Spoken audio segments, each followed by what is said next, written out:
Hello' ছাত্ৰ ছাত্ৰীসকল, আজি মই তোমালোকৰ কাৰণে লৈ আহিছোঁ ক্লাছ 10ৰ ছ'চিয়েল ছায়েন্সৰ চেপ্টাৰ 1 বংগ বিভাজন আৰু স্বদেশী আন্দোলনৰ MCQ।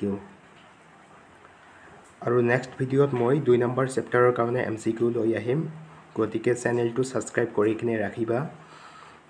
মই যেতিয়া কুৱেশ্যনখিনি কৰাওঁ প্ৰথমে তোমালোকে ভিডিঅ'টো পজ কৰিবা, কৰি কিনে কোনটো এনচাৰ হয় বাছি উলিয়াবলৈ চেষ্টা কৰিবা, তাৰপিছত সলিউশ্যন চাবা। ইয়াতে চোৱা 1 নম্বৰ কুৱেশ্যনত কৈছে যে 1906 চনত মুছলিম লীগ গঠনত সহায় কৰা ব্ৰিটিছ প্ৰশাসকজন কোন আছিল? ইয়াত আছে Lord Minto, Lord Curzon, Lord Cornwallis, Lord Ripon. ইয়াৰ শুদ্ধ উত্তৰটো হ'ব অপশ্যন ক, লৰ্ড মিণ্টো। 2 নম্বৰ প্ৰশ্ন, 2 নম্বৰত কৈছে কাৰ কাৰ্যকালত বংগ বিভাজন আঁচনি কাৰ্যকৰী হৈছিল? অপশ্যন কত দিছে Lord Mountbatten, Lord William Bentinck, Lord Dalhousie আৰু লৰ্ড কাৰ্জন। ইয়াৰ শুদ্ধ উত্তৰটো হ'ব অপশ্যন ঘ, লৰ্ড কাৰ্জন। 3 নম্বৰ প্ৰশ্ন, স্বদেশী আন্দোলনৰ সময়ত কোনখন কাকত প্ৰকাশ হৈ আছিল? ইয়াত দিছে অৰুণোদয়, যুগান্তৰ, বন্দিনী ভাৰত আৰু ওপৰৰ এটা নহয়। ইয়াৰ শুদ্ধ উত্তৰটো হ'ব অপশ্যন খ, যুগান্তৰ। 4 নম্বৰ প্ৰশ্ন, যুগান্তৰ পত্ৰিকাখনৰ সম্পাদক কোন আছিল? কত দিছে অম্বিকাগিৰি ৰায়চৌধুৰী, খ আচাৰ্য প্ৰফুল্ল চন্দ্ৰ ৰায়, লক্ষীনাথ বেজবৰুৱা আৰু ভূপেন্দ্ৰনাথ দত্ত। ইয়াৰ শুদ্ধ উত্তৰটো হ'ব অপশ্যন ঘ, ভূপেন্দ্ৰনাথ দত্ত। 5 নম্বৰ প্ৰশ্ন, বংগ বিভাজন কোনগৰাকী ভাইচৰয়ৰ শাসনকালত সংঘটিত হৈছিল? ক Lord Curzon, Lord Nathaniel Curzon, Andrew Fraser, Lord Minto. ইয়াৰ শুদ্ধ উত্তৰটো হ'ব অপশ্যন খ, লৰ্ড নেথানিয়েল কাৰ্জন, অৰ্থাৎ লৰ্ড কাৰ্জনৰ সম্পূৰ্ণ নাম হৈছে লৰ্ড নেথানিয়েল কাৰ্জন। 6 নম্বৰ প্ৰশ্ন, কোন চনৰ কোন তাৰিখে বংগ বিভাজন কাৰ্যকৰী হৈছিল?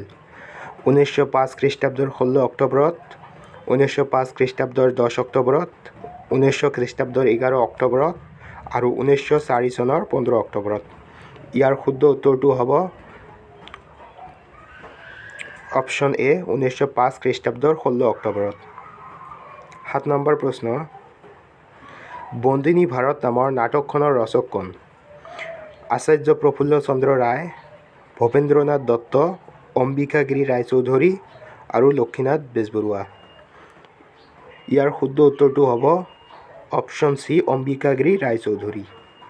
8 নম্বৰ প্ৰশ্ন, বংগদেশত জাতীয় শিক্ষা পৰিষদ নামৰ অনুষ্ঠানটো কেতিয়া গঠন হৈছিল? 1906 চনৰ 10 মাৰ্চত, 1906 চনৰ 11 মাৰ্চত, 1905 চনৰ 10 মাৰ্চত, 1906 চনৰ 10 মাৰ্চত। ইয়াৰ শুদ্ধ উত্তৰটো হ'ব অপশ্যন এ, 1906 চনৰ 10 মাৰ্চত। 9 নম্বৰ প্ৰশ্ন, এইটো 9 হ'ব, টাইপিং মিষ্টেক আছে ইয়াতে। ইয়াত কৈছে বেংগল কেমিকেলছ নামৰ উদ্যোগটোৰ প্ৰধান উদ্যোক্তা কোন আছিল? নৱাব ছলিমউল্লাহ, নীলৰতন চৰকাৰ, অম্বিকাগিৰি ৰায়চৌধুৰী, আচাৰ্য প্ৰফুল্ল চন্দ্ৰ ৰায়। ইয়াৰ শুদ্ধ উত্তৰটো হ'ব অপশ্যন ডি, আচাৰ্য প্ৰফুল্ল চন্দ্ৰ ৰায়। 10 নম্বৰ প্ৰশ্ন, বংগদেশৰ একত্ৰীকৰণ কেতিয়া হৈছিল? 1910 চনৰ 11 ডিচেম্বৰত, 1912 চনৰ 12 ডিচেম্বৰত, 1911 চনৰ 11 ডিচেম্বৰত, 1911 চনৰ 10 ডিচেম্বৰত। ইয়াৰ শুদ্ধ উত্তৰটো হ'ব অপশ্যন চি, 1911 চনৰ 11 ডিচেম্বৰত। 11 নম্বৰ প্ৰশ্ন, বিদেশী পণ্য বৰ্জনৰ প্ৰস্তাৱ কোনখন সভাত গ্ৰহণ কৰা হৈছিল?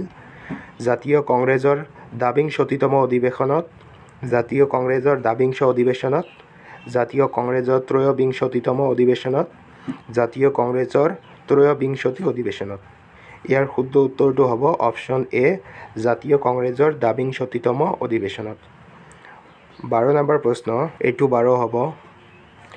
অবিভক্ত বংগদেশৰ মুঠ জনসংখ্যা কিমান আছিল? 55 নিযুত, 54 নিযুত, 53 নিযুত, 52 নিযুত। ইয়াৰ শুদ্ধ উত্তৰটো হ'ব অপশ্যন খ, 54 নিযুত। 13 নম্বৰ প্ৰশ্ন বন্দে মাতৰম গীতৰ ৰচক কোন আছিল প্ৰফুল্ল চন্দ্ৰ ৰায় ৰবীন্দ্ৰনাথ ঠাকুৰ বংকিম চন্দ্ৰ চেটাৰ্জী বিংকিম চন্দ্ৰ চেটাৰ্জী ইয়াৰ শুদ্ধ উত্তৰটো হ'ব অপশ্যন গ বংকিম চন্দ্ৰ চেটাৰ্জী 14 নম্বৰ প্ৰশ্ন কোন চনত মুছলিম লীগৰ সংগঠন গঢ়ি উঠিছিল 1905 চনত 1906 চনত 7 চনত 1952 চনত ইয়াৰ শুদ্ধ উত্তৰটো হ'ব অপশ্যন খ 1906 চনত 15 নম্বৰ প্ৰশ্ন ভাইসৰয় লৰ্ড মিণ্টৰ ব্যক্তিগত সচিবজনৰ নাম কি আছিল কৰ্নেল ডানলপ স্মিথ লাল বাল পাল ছাৰ এথিডেলৰ এলিজাবেথ নবল ইয়াৰ শুদ্ধ উত্তৰটো হ'ল অপশ্যন ক কৰ্নেল ডানলপ স্মিথ 16 নম্বৰ প্ৰশ্ন ইয়াণ্ডাবু সন্ধিৰ চৰ্ত অনুযায়ী কাছাৰ ইংৰাজৰ অধীনলৈ যায় কিমান চনত 1830 খ্ৰীষ্টাব্দত 1831 খ্ৰীষ্টাব্দত 1832 খ্ৰীষ্টাব্দত 1833 খ্ৰীষ্টাব্দত ইয়াৰ শুদ্ধ উত্তৰটো হ'ব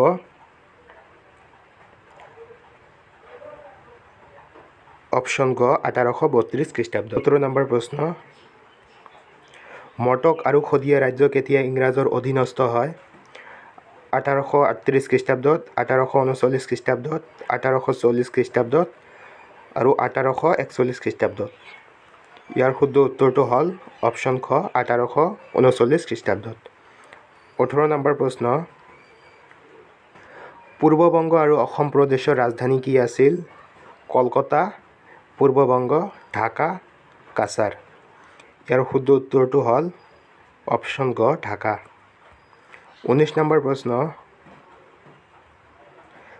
কোনজন ব্যক্তিয়ে ব্ৰিটিছ চৰকাৰক নাইটহুড উপাধি দিছিল অপশ্যন এ বাল গংগাধৰ তিলকে প্ৰফুল্ল চন্দ্ৰ ৰায়ে ৰবীন্দ্ৰনাথ ঠাকুৰে লাল বাল পালে ইয়াৰ শুদ্ধ উত্তৰটো হ'ল option C Rabindranath Thakur 20 number প্ৰশ্ন ৰবীন্দ্ৰনাথ ঠাকুৰে কোনখন বস্ত্ৰ প্ৰতিষ্ঠান গঢ়ি তুলিছিল বেংগল টেকনিকেল স্বদেশী বস্ত্ৰ প্ৰতিষ্ঠান স্বদেশী ভাণ্ডাৰ বংগ বস্ত্ৰ উদ্যোগ ইয়াৰ শুদ্ধ উত্তৰটো হ'ল অপশ্যন গ স্বদেশী ভাণ্ডাৰ 21 নম্বৰ প্ৰশ্ন স্বৰাজ আমাৰ জন্মগত সত্য আৰু ই আমাৰ কাম্য উক্ত উক্তিটো কাৰ আছিল অম্বিকাগিৰি ৰায়চৌধুৰীৰ বাল গংগাধৰ তিলকৰ মহাত্মা গান্ধীৰ প্ৰফুল্ল চন্দ্ৰ ৰায়ৰ ইয়াৰ শুদ্ধ উত্তৰটো হ'ব option B Bal Gangadhar তিলকৰ 21 number প্ৰশ্ন স্বদেশী আন্দোলনক কেন্দ্ৰ কৰি ৰবীন্দ্ৰনাথ ঠাকুৰে কিমানটা গীত ৰচিছিল 20টা 22টা 23টা 24টা ইয়াৰ শুদ্ধ উত্তৰটো হ'ল অপশ্যন গ 23 নম্বৰত কৈছে সুৰেন্দ্ৰনাথ বন্দ্যোপাধ্যায়ৰ নেতৃত্বত গঢ়ি উঠা সংগঠনটো কি আছিল যুৱ সংসদ ছাত্ৰ সংসদ বেংগল সংসদ স্বদেশী সংসদ ইয়াৰ শুদ্ধ উত্তৰটো হ'ল অপশ্যন খ ছাত্ৰ সংসদ 24 নম্বৰ প্ৰশ্ন ডিডন পত্ৰিকাৰ সম্পাদক কোন আছিল চাৰুদাস বন্দ্যোপাধ্যায় সতীশ চন্দ্ৰ মুখোপাধ্যায় ৰবীন্দ্ৰনাথ ঠাকুৰ আব্দুল ৰসুল ইয়াৰ শুদ্ধ উত্তৰটো হ'ল অপশ্যন খ সতীশ চন্দ্ৰ মুখোপাধ্যায় 25 নম্বৰ প্ৰশ্ন মুছলিম লীগৰ কাৰ্যালয় লক্ষ্ণৌলৈ স্থানান্তৰিত কৰা হয় কিমান চনত অপশ্যন এ 1905 খ্ৰীষ্টাব্দৰ মাৰ্চ মাহত বি খ 1915 খ্ৰীষ্টাব্দৰ মাৰ্চ মাহত গ 1910 খ্ৰীষ্টাব্দৰ মাৰ্চ মাহত আৰু ঘ 1911 খ্ৰীষ্টাব্দৰ মাৰ্চ মাহত ইয়াৰ শুদ্ধ উত্তৰটো হ'ল অপশ্যন গ 1910 খ্ৰীষ্টাব্দৰ মাৰ্চ মাহত 26 নম্বৰ প্ৰশ্ন ইউনাইটেড বেংগল ষ্ট'ৰ্ছ কেতিয়া প্ৰতিষ্ঠা কৰা হৈছিল 1905 চনত 1906 চনত 1907 চনত 1909 চনত ইয়াৰ শুদ্ধ উত্তৰটো হ'ব অপশ্যন ক 1905 চনত 27 নম্বৰ প্ৰশ্ন আৰু এইটোৱে আজিৰ শেষ প্ৰশ্ন ইয়াত কৈছে কি 1932 চনত সাম্প্ৰদায়িক বটোৱাৰা ঘোষণা কৰা ব্ৰিটিছ প্ৰধানমন্ত্ৰীজন আছিল Clement Attlee Winston Churchill Ramsay MacDonald Theresa May. ইয়াৰ শুদ্ধ উত্তৰটো হ'ব অপশ্যন গ ৰামছে মেকডনাল্ড। গতিকে ছাত্ৰ ছাত্ৰীসকল এইখিনিয়ে আছিল আজিৰ ভিডিঅ'। ইয়াত আমি টোটাল 27টা কুৱেশ্যন কভাৰ কৰিলোঁ আৰু নেক্সট ভিডিঅ'ত আমি 2 নম্বৰ চেপ্টাৰৰ MCQ কৰিম। ভিডিঅ'টো ভাল লাগিলে এটা লাইক কৰিবা আৰু ভিডিঅ'টো সম্পূৰ্ণকৈ চোৱাৰ কাৰণে বহুত বহুত ধন্যবাদ।